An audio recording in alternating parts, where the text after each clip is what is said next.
KXTC Podcast. Le vendredi 16, samedi 17 et le dimanche 18 juin 2023 aura lieu à la Seine-sur-Mer, dans le Var, la fête de la mer et des littoraux. Nous avons demandé à Joseph Miniti, adjoint chargé de la vie nautique et de la politique portuaire, des précisions complémentaires sur cette manifestation. Comment va se passer cette édition 2023 ? Eh bien, écoutez, j'espère qu'elle va se passer mieux que les deux précédentes. C'est la troisième. Effectivement, il était important de lancer cette fête de la mer et des littoraux de manière à ce que, petit à petit, tous les ans, toutes les associations séinoises prennent l'habitude de participer à cette manifestation qui est, je rappelle, une manifestation tout à fait sympathique, populaire, gratuite pour tout le monde, une manifestation de découverte pour tous.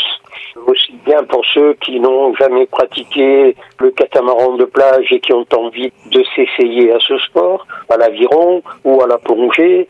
C'est une manifestation qui n'a qu'un seul but, c'est d'emmener le plus possible de jeunes et de moins jeunes aussi, selon les sports, à tous les sports nautiques.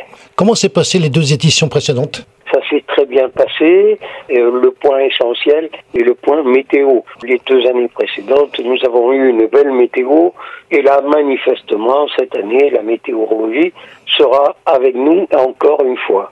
Ça fait la 3e fois que je vous interviewe et je vous remercie d'ailleurs au titre de cette manifestation. Quels enseignements vous avez tirés des 2 précédentes éditions ? Alors, quels enseignements déjà, cette manifestation démontre l'activité et l'énergie déployée par tous les clubs séinois, par toutes les associations de défense des pointus, des parcs de tradition, des associations qui ont pour objectif d'emmener les scolaires au sport nautique, etc. Le premier constat que l'on fait, c'est un vrai bonheur, c'est de constater que ces associations sont très actives et puis très utiles à la ville, bien évidemment. Alors, au titre de l'édition 2023, il y a des choses nouvelles.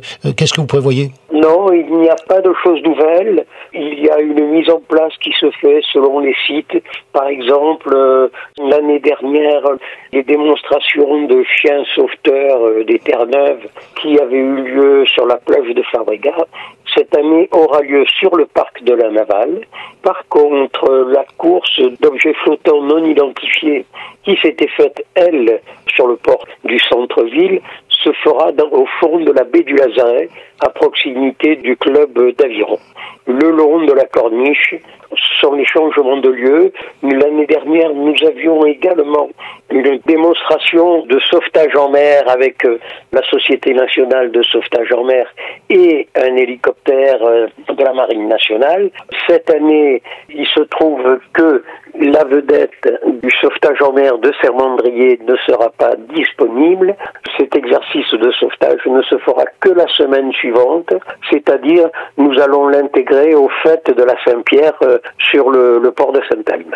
Ça, ce sont les petits changements, mais autrement, toutes les activités nautiques, que ça soit la natation, la plongée, le longe-côte, la promenade en mer, tout ça continue, il n'y aura pas de changement, puisque nous avions, dès la première année, souhaité réunir absolument toutes les activités nautiques, et là, nous continuons comme cela. KXTC Podcast.